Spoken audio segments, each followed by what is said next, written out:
For my A2 Media coursework, I chose to follow the brief of a documentary extract.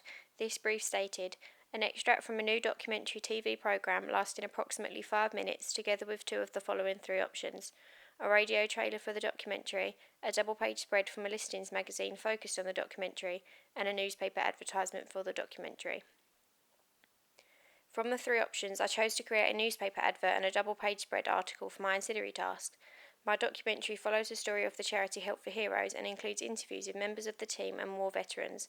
My ancillary tasks were also linked with the main focus of the documentary. I used Tumblr throughout my media coursework to upload the different stages of my work along the course. It allowed me to present images, essays, links and videos in an organised manner, which helped me keep on top of my deadlines. I personalised my page to make it fit in with my documentary, as I used the documentary title at the top of my page. I began by researching documentary theories and ideas. This enabled me to see what the key conventions are in documentaries and what the audience look for when watching a documentary. I did most of my research through the internet, which included Google, YouTube and Catch-Up TV websites for my textual analyses.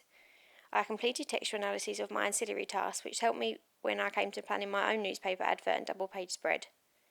By doing these, I could see what is typically included in these prints and what is the best way to advertise a documentary. Also, I completed a textual analysis of previous documentaries throughout my research.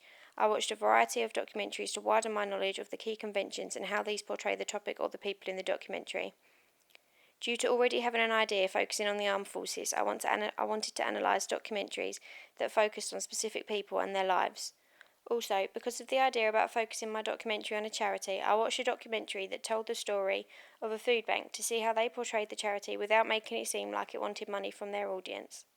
After doing this, I decided to create my focus group, which was going to be of people who I believe would be the target audience of my documentary.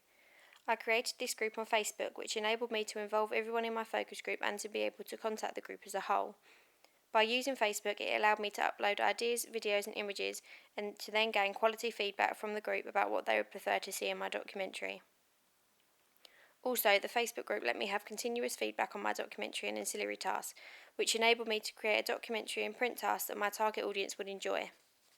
In comparison to my Year 12 coursework, this focus group allowed me instant and constant feedback compared to my questionnaire that I made in Year 12 to contact my target audience. When it came to filming my documentary, I planned 3 different locations, one in Colchester and 2 in Salisbury. All 3 of these locations are important to the charity, and for me to be able to film, I had to arrange with staff when I would be allowed. I was able to do this using my iPhone and emails by keeping in contact with the staff and letting them know what I was planning to film. This was a development from Year 12, as for my opening sequence we filmed at a friend's house and then at a public train station, so we didn't need to gain any consent or keep in contact with staff members. Therefore, in Year 13 my planning was more sophisticated and organised, as I had to work around the locations and when I would be allowed to film. Due to the locations being quite far away from my school, I had to make sure my shot list and storyboards were completed and accurate, to enable me to get the best creative shots at all of the locations. My first day filming was at Tedworth House and the Tin Hut. I filmed all of my footage on a Canon DSLR, and this camera allowed me to use automatic and manual settings. I also had to use a tripod that allowed me to film the panning shots that I had planned on my storyboard. I believe that this camera filmed clear shots and captured every element that I wanted in my documentary. The tripod enabled me to film smooth panning shots in and around my locations. However, one of the tripods that I used on my second day of filming wasn't able to film panning shots smoothly, so I had to film some practice shots outside the recovery centre at Colchester to make sure that the panning shots would be as smooth and professional as they could be. Also at this location on my second day of filming, the shots in the gym were very dark due to the sunlight shining in through the window.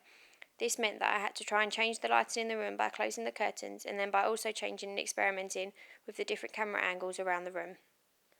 After filming at my locations, I needed to record a poetry reading for the beginning of my documentary. For this, I had planned to film in the media studio, as this would be the quietest location in the school. I decided that a voice recorder would have been best to film this reading, as it was only going to be a voiceover in the documentary. However, when I had planned to record this poetry, there wasn't a voice recorder available, so the media technician and I tried to figure something else out, and ended up using the same Canon DSLR that I used for the rest of my filming.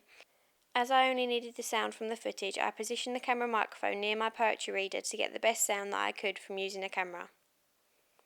For my ancillary task, I had taken a photo on my second day of filming for my double-page spread with the Canon DSLR camera, but I still needed another photo for the newspaper advert.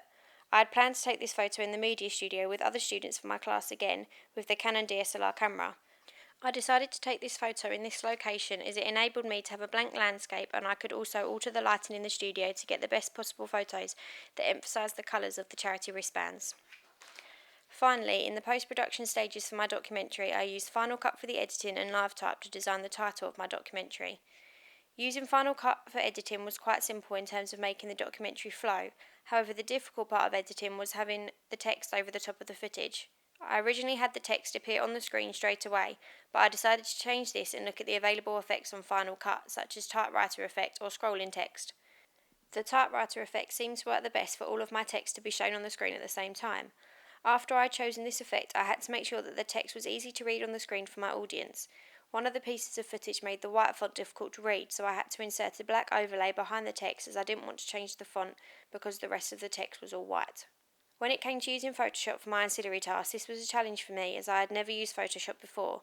I didn't have to use Photoshop in Year 12, meaning my decisions for my coursework had to be more creative in Year 13 due to having to use a different software.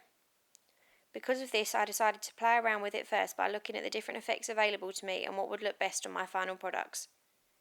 My original plans for both ancillary tasks were for them to be in black and white with the colours associated with Help for Heroes picked out. To do this, I watched a few YouTube tutorials that showed me multiple ways of doing this. I decided the most effective way of doing this was to add a gradient map layer which turned the photo black and white, and to then conceal the black and white by painting over my particular colours with a black paint. This revealed only the colours that I wanted, however I had to keep swapping between the black and white paint to make sure that only the areas I wanted were in colour.